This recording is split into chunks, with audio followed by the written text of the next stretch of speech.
All right, welcome to another edition of the Baseline Scoop. I'm your host, Zach Ciavolella, as always, with my stunning co-host, Justin Crosby. Justin, how you doing, man? Hey, what's up, Zach? How you doing? Not much. We got actually a really special surprise for everyone watching and listening today. We had a special guest, a real special guest. That's a friend of the pod, Grant Riller. So a lot of people, may know Riller, remember him coming out in the 2020 NBA draft, Yep. drafted by the Charlotte Hornets, of course. There was a Mm-hmm. lot of talk for a while about him possibly coming to the Sixers. Eventually, he actually did. Earlier Yeah. this season, he was signed by the team, and fortunately, like injuries kind of derailed things there for him. But listen, Grant's on the comeback. He actually just got done a workout when we were talking to him, and I know that was uh, crazy.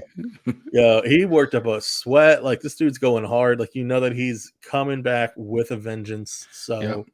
So whether it's with Philadelphia, whether it's somewhere else, like he's coming back to the league, and like I told Grant, like we're going to be keeping a close eye no matter where he goes. So Yep. without any further ado, here's our clip talking to Grant Riller. Hope you enjoy. All right, welcome back. Again, I'm Zach Ciavolella, host here with, again, my co-host as always, Justin Crosby. And we got a Hello. special Hello. guest now. We have former Sixer, current NBA player, the Thriller, Grant Riller. Grant, how you doing? Good, man. Yes, sir. Appreciate y'all having me. Excited to be Yeah, back. absolutely, man. We're thrilled that you're here. It's been almost 2 years since you and I last talked like this. So I'm excited to get back at it with you. I'm glad you're doing well. You told me before we got on that you just got done a workout. How Yep. you feeling, man? Like, obviously we know kind of what happened last year, but how you feeling right now? I'm feeling great, man. I'm coming off of labrum surgery. Put me down for about 5 to 6 months. I'm kind of right at the end here, like the last stretch. But I'm back on the court now, playing 5-on-5, doing everything basketball-wise. So I'm just happy to be back out here, man.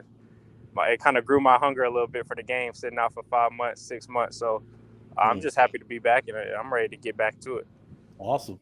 Yeah, you had it's kind of a bad, luck year, which unfortunately tends to happen in Philadelphia with injuries, So you had the meniscus early on, you had the labrum later on, but all through that, you're back, you're here, So it kind of hindered your time with Philadelphia, but with the Sixers, with the Blue Coats, like overall, what was kind of your uh, overall impression, and what was your time overall with the team? Yeah, I think it was a great situation, both in Philly and in Delaware. We seen how well both teams played this year. I think I came in early. I think I kind of made the name for myself. I felt real comfortable with the organization, real comfortable with the offense and the coaching staff. I'm in both Philly and in Delaware. It kind of sucks that I kind of just didn't really get to showcase it too much because of injury. But at the same time, I still built a lot of great relationships there. I showed what I could do a little bit with the little time I did play. But overall, it was a great situation, and it's a situation I hope I can get back to. Awesome. Yeah. So you mentioned that you're just working out, right? Well, obviously you're working out now, but you just had a big workout, not too long ago, right? There was some NBA teams, around. Is that right? Yes, sir. Why don't you talk a little bit about that? Like, how did that go? I don't know if you can tell us some of the teams who might have been there, but it's pretty exciting. Yeah. Well, I'm not sure how many teams or which teams were there, because my agent didn't tell me all that. But I think it was a good workout, man. It was my first time that a lot of teams have seen me in a while, just because I've been out for so long. Missed the G League season this year, so I didn't really get to showcase too much. But I think in that workout, I showed a few things. Showed that I'm healthy first and foremost. My shoulder and knee are holding up. Showed that I could shoot the ball consistently, and that I'm still pretty quick. So I think overall was a good workout. Good place to kind of showcase my talents and just show NBA personnel that I'm healthy and I'm ready for another opportunity. Awesome. Yeah, I saw some of the footage from it. It definitely looked like a good workout, man. So I'm sure that you're gonna be beating him off with a stick, fielding some calls, Yes. So Hey, Grant.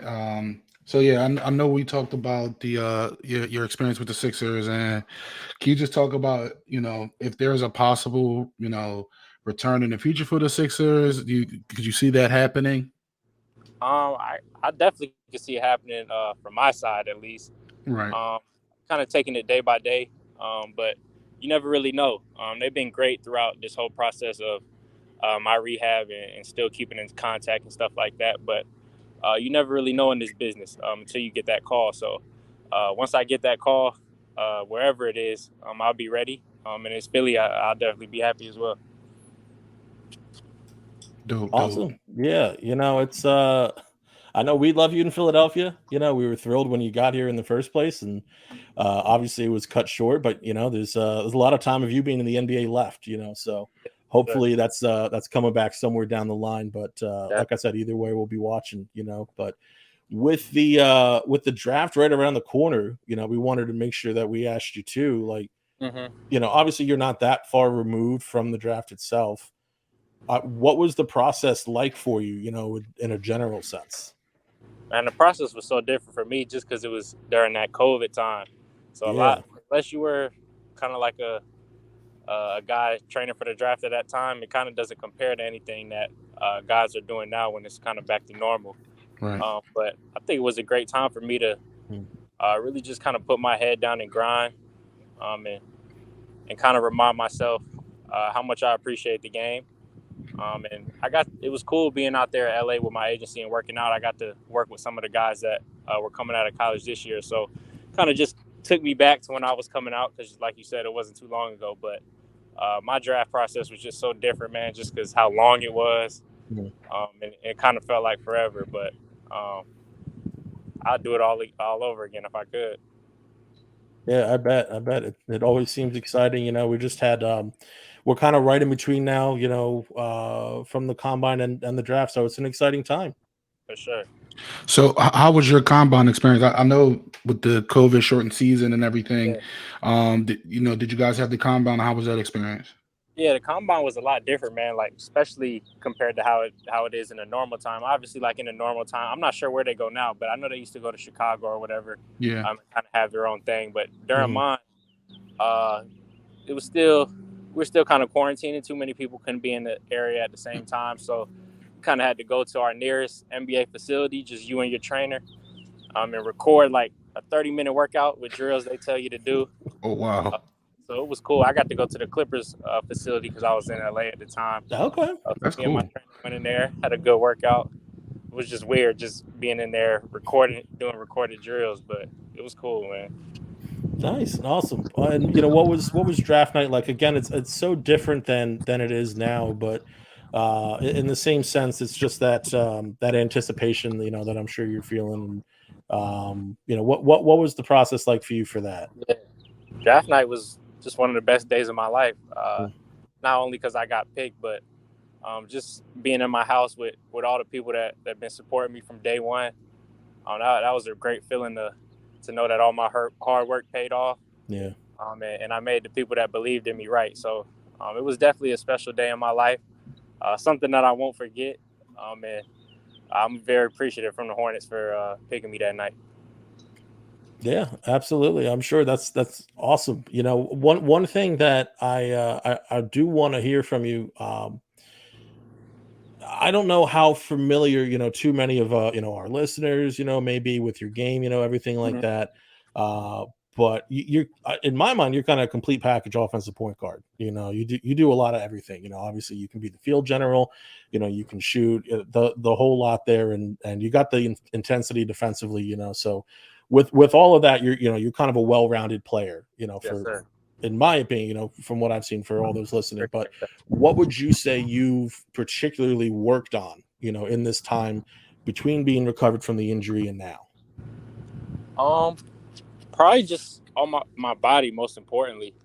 I've had a lot of nicky knack kind of injuries in the past that I didn't really get to take care of too much, just off the fact that we don't really get too much time off during the NBA season or and stuff like that. So during this whole 6 month process, I couldn't shoot a ball because I had shoulder surgery, but it gave me time to clean up my knee, clean up other parts of my body, So now I can honestly say this is the healthiest I've been since coming out of college. So I'm ready to show that, and I'm ready for another opportunity. Awesome. Fantastic. I was just about to ask how you're feeling going into next season, but you just Right. answered it, man. Like, you're hungry, you're ready to go. I love it. And like I said, I hope it's in Philadelphia. But Yeah. man, we wish you nothing but the best of luck. You know, it's great getting to talk to you again, and we know you're gonna kill it from here on out. So thanks for joining us today. I appreciate you guys as always. I appreciate it. Thank you. Absolutely. Yeah. NBA player Grant Riller. Yeah, just fantastic to have him on. All right, welcome back to the Baseline Scoop. Still here with my guy Justin Crosby, and that was Grant Riller that you just heard. That's, I mean, exciting stuff. Like, I mean, it was awesome. He was awesome as always, wasn't he? Yeah, and it just shows, like you mentioned earlier, how he, basically called in right after he worked out. It just shows the grind and commitment he has to getting back to the league and showing how healthy he is still. And I definitely look forward to seeing him on the court and talking to him again. What we also wanted to talk about today, all right, the Grant Riller stuff, extremely exciting. One of the things we talked about with Grant was the NBA draft, right? Well, there's one really exciting draft prospect overall, but especially for Philadelphia, who he's kind of been slipping lately, and he started falling into Sixer mock drafts, and that's, of course, Tari Eason out of LSU. So, Justin, what do you think of Tari Eason, and what do you think about his fit in Philly? So one, it's just the slide is weird. I don't know. It's like all of a sudden, he was mocked from I would say like 13 to 17 range, or 13 to like 19 range. And now he's falling, which is kind of weird to me. I think his more has to do with kind of maybe some of the offensive things. But I mean, as far as what the Sixers need, he's an athletic wing who's 6'8". He can guard 1 through 4. Well, has the ability to guard 1 through 4. He has a high motor, really good in transition. He's like a hard driver, like straight line driver, especially when getting to his right hand. Like when he's getting to his right hand, he can finish through contact. Surprisingly, I found out that he shoots a lot of free throws too. Or shoots a good amount of free throws. So it just shows how aggressive he is, as far as trying to get to the rim, or even down there if he's like an offensive rebound or whatever, or he's like working hard. So I think he could fit in well. And my concern was just his shooting more so. Like, I mean, we need some of those 3D wings, but we can hope that he can, if the Sixers were able to take him, if he fell to the Sixers, that, hopefully he could develop into that. I mean, most of the guys, in the NBA, they have their trainers or whatever. So hopefully he would get hooked up with somebody, and maybe, besides the development of the Sixers, but somebody can help him with a shot. But I mean, ultimately the high energy guy that you really kind of need. I know I'm talking a lot, so I'll throw it to you. But no, you're good, man. Listen, there's a lot to say about Tari. That's the good thing, Yeah, and my concern outside of the shooting is, one, because he's young, whether Doc is going to play him, and two, like I can imagine a healthy Harden and a Maxey and the Eason running the break and having those options where, Maxey is a one-man fast break already. And we don't really have anybody that, like, if you look at the Sixers, who catches alley-oops besides Matisse? Maybe Tobias here or there, but like there's no athletic. When you get the chemistry, Paul Reed, but how many minutes of games he playing? Right. Reed, like, you want a guy who can be out there for a good amount of time, catching those lobs. So so I think that's just like an added dimension, to the Sixers that the Sixers just don't have. But those are my thoughts on Tari Eason. Well, you talked earlier about like the slide and everything like that, how high he was considered before. I think I've seen him as high as 11 to the Knicks. Actually, maybe even higher. But regardless, like, it's odd to see a wing, a 3-and-D wing with size, like kind of like fall in the draft like this, especially when the guy has the measurables as closest to Kawhi as I've seen in some time from like a legitimately talented player. on top of that, he's constantly referred to as the next OG Anunoby. I saw somewhere someone even compared him to Jimmy Butler. Now, I think he's going to be an even better shooter than Butler because we've kind of seen some of that already. But he does have his concerns with his shot. You talked about the volume. That's an issue. It was like less than 3-point attempts per game. You mentioned his free throw shooting, 5.7 free throw attempts per game. That's fantastic at the collegiate level. And what I'd say on top of that is, more importantly, he hit that at over an 80% clip. So not only does that bode well for him drawing contact in the future in the NBA level, but on top of that, that bodes well for his 3-point shooting rather. So he shot an okay percentage. I want to say that it was about 37, 38, 36 actually. So, it's pretty close to the in average. the NBA. That's above league average. Yeah, it's like slightly average. above league average. Exactly. So it's like, that's not bad, but you want to see it improve. And it's also not off of many shots. So you want to see the attempts improve. You really want to see him start working off the catch and shoot a little bit, because that's probably what you're going to see a lot at the next level, just because Harden loves finding guys for catch, like one of the best catch and shoot, dimers in the entire league. So you want to see, especially in those corners. Especially in the corners, exactly. You want to see some catch and shoot corner game from him. But like you said, the transition is going to be huge offensively for him. There's just not a player like him. I guess the closest guy is who would you even say?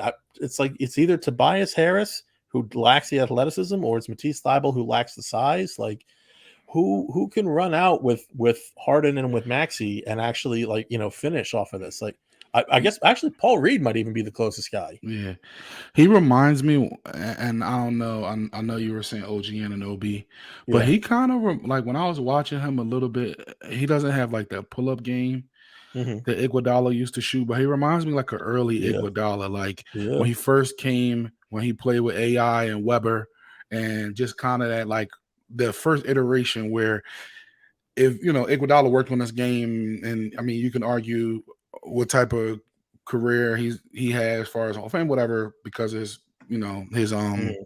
his contributions to the Warriors, finals appearances and stuff like that. But that's kind of what he reminded me of. But one good thing that you said was that I want to piggyback off of is the free throw percentage. That usually does bode well for guys that being able to shoot, because they have the mechanics to hit the free throws. So normally that can translate to extending that range and being more having better percentages from three. Also, it's different when you're one of the main guys, and I'm not saying he was the main offensive guy at LSU, but he did get a lot of attention.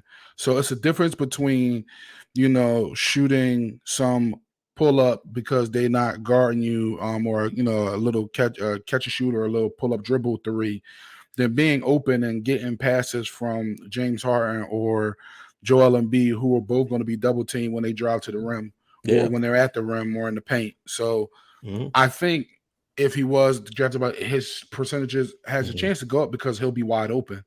Now he'll stop being wide open once he starts hitting them, and then he'll have to hit with a hand in his face. But I think. See, I didn't even think about Tari Eason at the beginning, especially when I did my. He was mocked so much higher than 23 in the first place. Everybody's even after watching some of it, because I know you were a big proponent of him. Like a couple weeks ago when we originally first talked about, we didn't even know the Sixers going to have a pick. He was like, if we get a pick, this is the guy. But then he was mocked so high, I'm like, I'm not even going to include him, because there's no way that they get him. That's kind of what I did for myself with like Maxey. I did some draft targets a couple years ago on Max. I'm like, there's no way this guy's a lot of pick. So you weren't with us at the time, but we had the chance to be a part of the combine interviews in Maxey's draft class, and there was a chance to interview Maxey himself. I think Sean Bernard took the lead on that particular interview, and he actually asked Maxey, what teams had he physically worked out for. And Maxey said the only team he physically worked out for was the New Orleans Pelicans, who I believe had the 13th pick. I know they used it on Kira Lewis.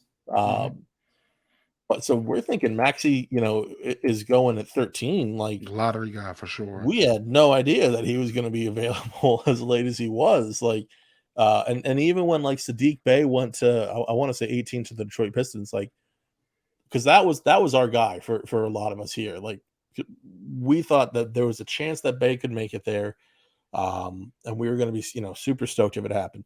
We never expected Maxey to still be there, and so when he was drafted, it was like, not only was it like Bay's gone, but at least we got this guy. But it's like, holy crap, we got this guy who we had even higher. Yeah, it was almost like I don't want to compare it to like the Eagles Vikings moment when the Eagles drafted Jalen Reagor over Justin Jefferson, but seriously, on the live draft show, we had a live draft show for it, and I went ballistic at the Detroit Pistons because they should have drafted Tyrese Maxey. Like, it made no sense that they went. Right. And Sadiq Bey is a player. Like, don't get me wrong. He's Dude good. has shown he's for real. And that's a really hard type of player to get. So it's like to get a wing with great size, 3-and-D like Bey is, absolutely go on, get it. Maxey's the better player. That's just it. So all in all, we love having Maxey here. We would love for another player who is has the chance to be extremely special, just like Maxey is, for like Tari Eason to fall down to Philadelphia. I still think it's kind of hard to believe. So the first mock I saw that had him falling was Sports Illustrated, right? Yes, so, that's the first one too. Sports Illustrated. I know Kai Carlin with oh my gosh, help me out, man. Kai Sixers Wire, damn. Yeah, Sixers Wire, yes. Yeah, sorry, Kai.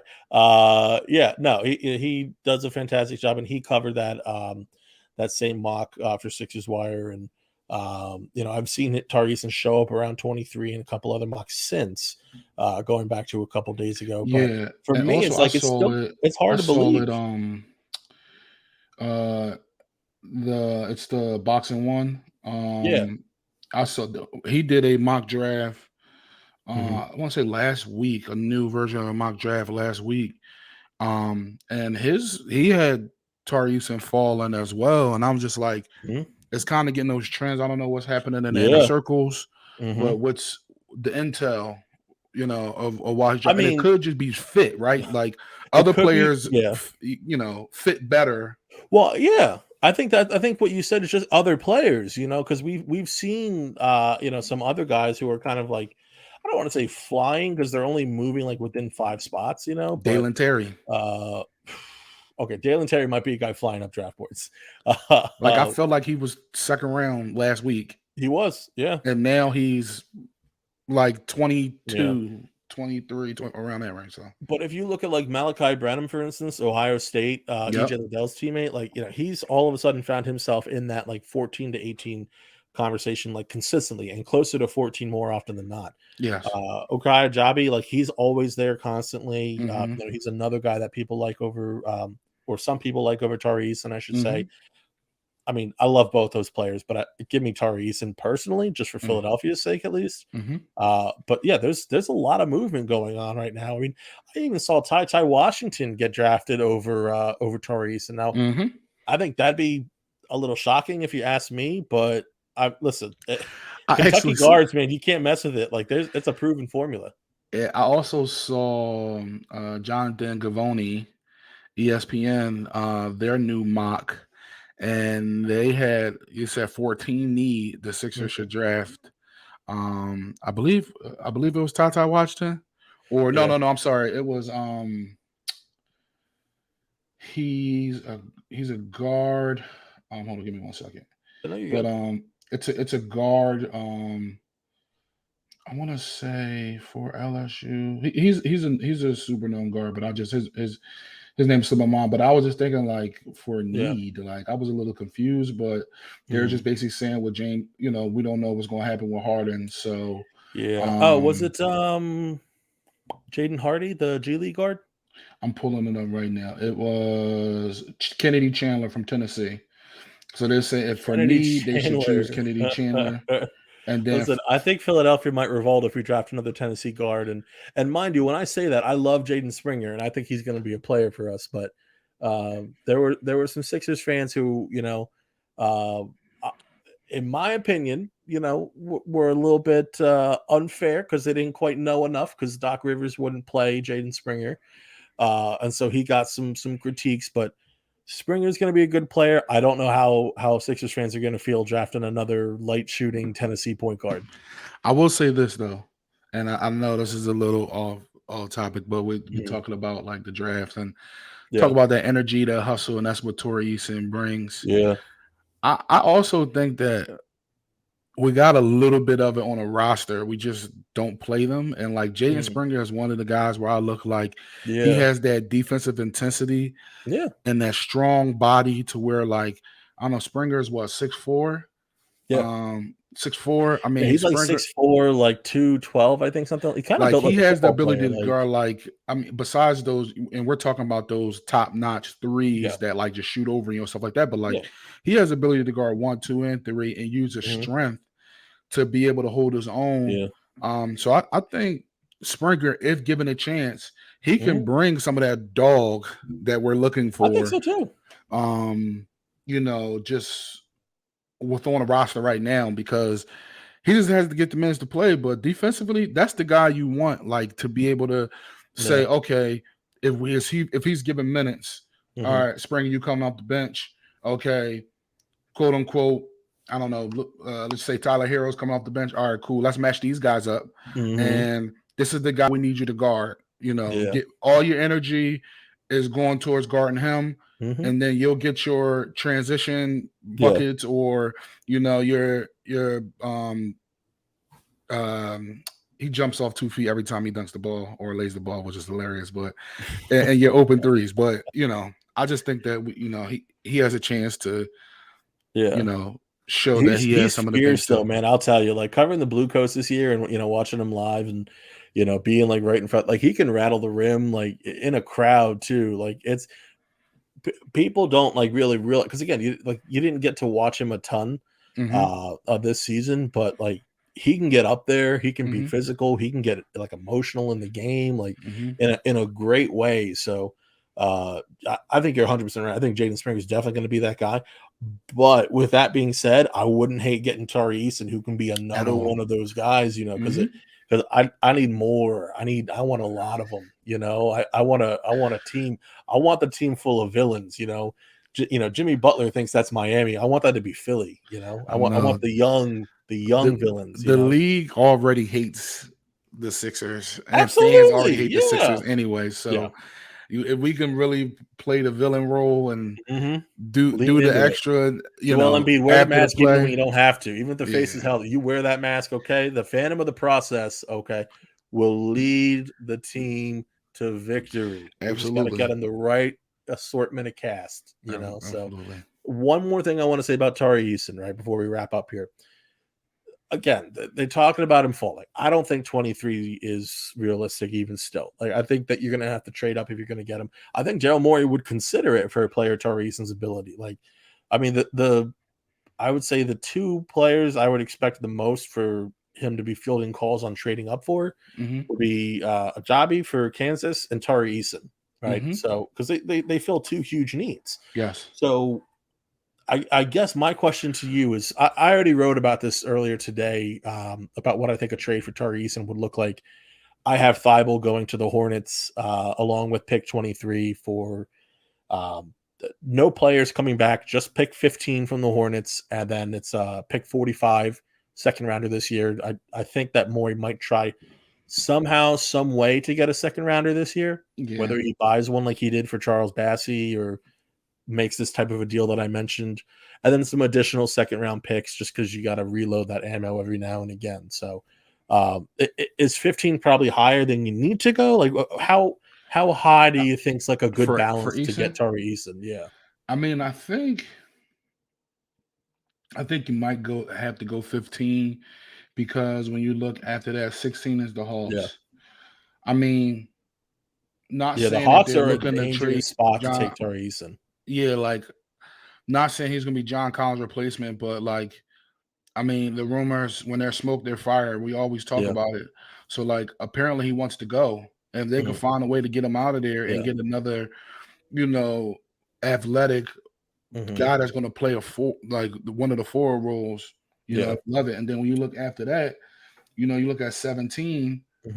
Is Houston. I mean, Houston is just grabbing talent together, right? Like it don't even got to fit right now. It's just exactly. It's just putting the best players on the draft board together. Hopefully getting rid of Wall and Eric Gordon and just leading into this rebuild and letting their young guys, do their thing. And then when you look at 18, and they could use a wing too in Houston, because they have they got Usman from Spain, or no, he played for Spain for the 4, but Eason could do maybe a little bit of the 3, maybe the 4, and I think that he's got a higher floor than Usman, Oh, absolutely. Usman was just guarded literally on defensive potential alone. Exactly. So, when you look there, like they're pretty set at. I mean, you could argue they need a point guard because, like, can you really trust Kevin Porter Jr. long term? No. Exactly. Yeah. So who can confidently say yes? So right.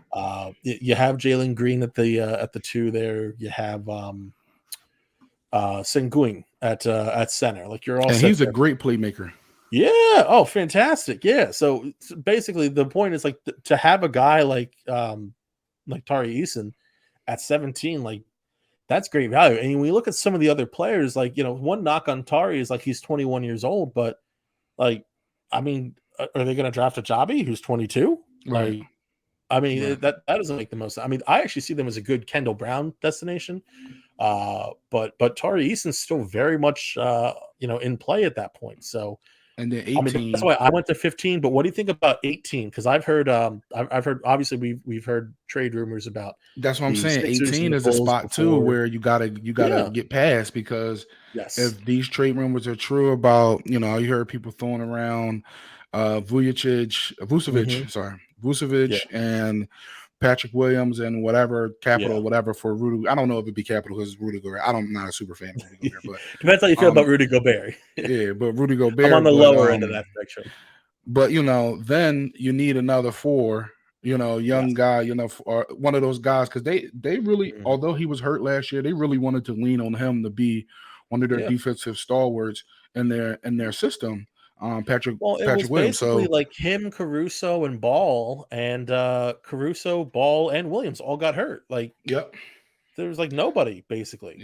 Yep. So it's like, if you trade that away, then you're going to try to get a 4. So, and I'm sure with all this craziness going on in Utah right now, even with the ugly jerseys that they're about to drop, let alone the coach leaving and Donovan Mitchell and Rudy Gobert still beefing and everything. It's probably best to get whatever done, earlier instead of later, that, you could see something like that happening on draft night, especially if it involved draft capital. And if the Bulls might want to, hop in there and get a 4. So I think you're right. I think if you want Eason, you got to move to 15. Yeah, no, I mean that's my feeling, but I have seen other people say, you can move to 18, take Chicago's pick, right? Because again, Chicago has interest in Matisse Thybulle. That's been out since the combine, right? So if you look at possibly moving, Francis Parker actually threw out Chicago's pick, Kobe White, for the Sixers pick, Matisse Thybulle, right?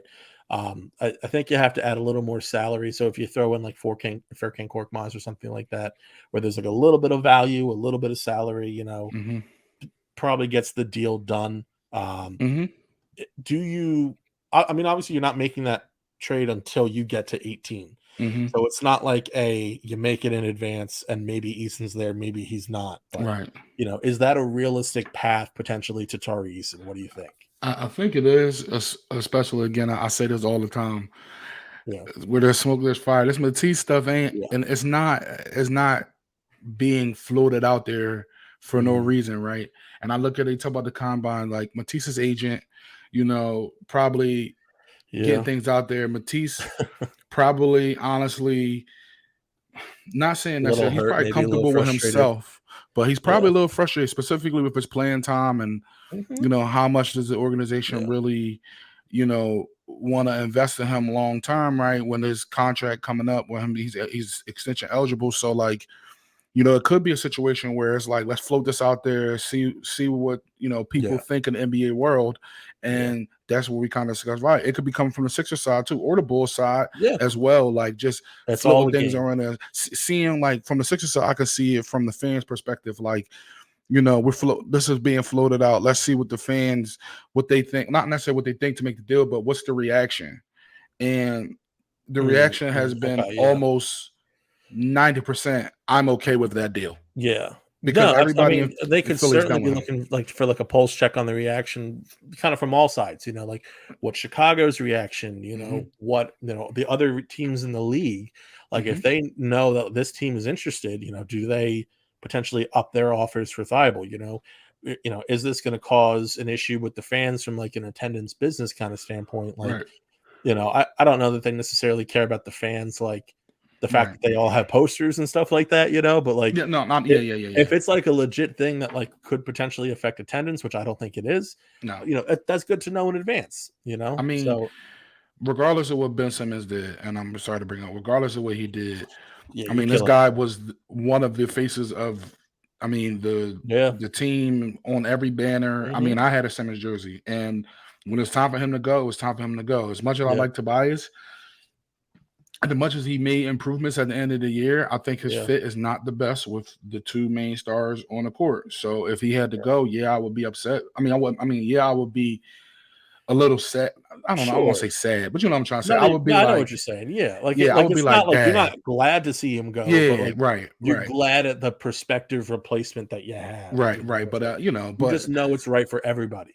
Right. So it's just like, it's one of those things. And I think Matisse, and regardless of what you think about COVID vaccine, whatever, I don't care about that. But I think that is what really put people over the edge with him, knowing that as the last 2 weeks, when last 2-3 weeks or whatever to the end of the season, that a collision was very, very real with Toronto. And knowing that, the fans know that he's our best perimeter defender. We struggled with them during the regular season, and he needed to be out there. I mean, I damn near forgot he was on the team in the Toronto series. Looked that way, yeah. Like seriously, because games 1 and 2 in Philly, he might have played 10 minutes, maybe. Yeah. And then didn't play in 3 to 4. Is that a factor of how he struggles to play in postseason when the style of game changes, or is that more of a factor of Doc Rivers trying to prep the team for when he's not there? Like, I think it's a combination of both. Yeah, I think it's a combination of both. I think it's a combination of both, and I think that he got so caught up in one, being productive while he's out there, that he knew that Doc had him on a pitch count. So like he goes 0 for 3, or they leaving him wide open, he doesn't hit the first 2 or one of the first 2. Doc is pulling them. So then he became, in the Miami series, literally super passive. Like I've seen Tyrese pass it to him, open in the corner. He passes it right back to Tyrese because he just don't want anything to do with the ball offensively unless it's a dunk or something like that. And I think, he kind of, lost some of his confidence. I mean, hopefully he's working on it now, because he's probably going to be a Sixer, and he'll probably be in the starting lineup. Like, unless they get somebody for the mid-level section, we could talk about later, and later once free agency starts rolling around. But options and stuff, who they can get and who they start over him and stuff like that. But yeah, like if he's here, like he's going to have to make a jump offensively. Like you can't just leave him open. We can't just rely on him being Bruce Brown or whatever. Like, well, he's not. That's just it. Like not that he can't be a good player in his own right, but he's not Bruce Brown. Like it's just he's a different guy. Like his style, while they're both like limited offensively, like Bruce Brown has improved his offensive game and playmaking ability, because he played and playmaking ability. Like he cuts. Like Thibault, when Harden came, he got a little bit better at cutting, but it's just like you need to see more progress more quickly with Thibault. So we'll see what happens with him. I think regardless of whether or not Thibault's here or not, it sounds like we're all in agreement on Tari Eason at least. If there's a way Philadelphia can get him, fantastic. If that's the good thing about this draft is like there's a lot of good players. Like we've already talked about it. We don't have to go in through it all again. But if you say don't get Tari Eason, but you still come out with like an EJ Liddell, like that's a win. I agree. You know? I think at the end of this draft, there are tons of guys who can be helpful role players, specifically for the Sixers, because that's what they're Yeah, looking for at the sure. end of this draft. I really do. Yeah. And some people say, "Oh, you can't find certain guys at the end of the draft," but I No. beg to differ. I beg to Yeah. differ. Dude, there's so many good players draft. You just got to know what you're looking for. But like DeJounte Murray, Pascal Siakam, I won't really go into second round guys because a lot of that's like Draymond Green, Chris Middleton, Nikola Jokic. No one knew what they were getting in that. But Hmm. if you go for like later first round kind of guys, there's guys all the time. Hmm. Like they're really, you just got to know how to find them. Hmm. That's And they it. got to So, fit what you're trying to do. and they got to fit what you're trying to do. Exactly. So, we'll see what happens. We're now just under 2 weeks away from the draft. We will be having a live draft show with Excited. PSN with a lot of special guests. So be sure to come on, check it out. Again, it will be broadcasting live. So yeah, let's get pumped for the draft. This is the most Yeah, I'm excited. wonderful time of the year. We'll see what Daryl Morey has cooking up his sleeve, and Hmm. and I'll just say it. Hopefully, it involves one LSU swingman. So we'll see what happens. But for today, I've been Zach Ciavolella. He's been Justin Crosby, and we just hit you with the baseline scoop. Peace.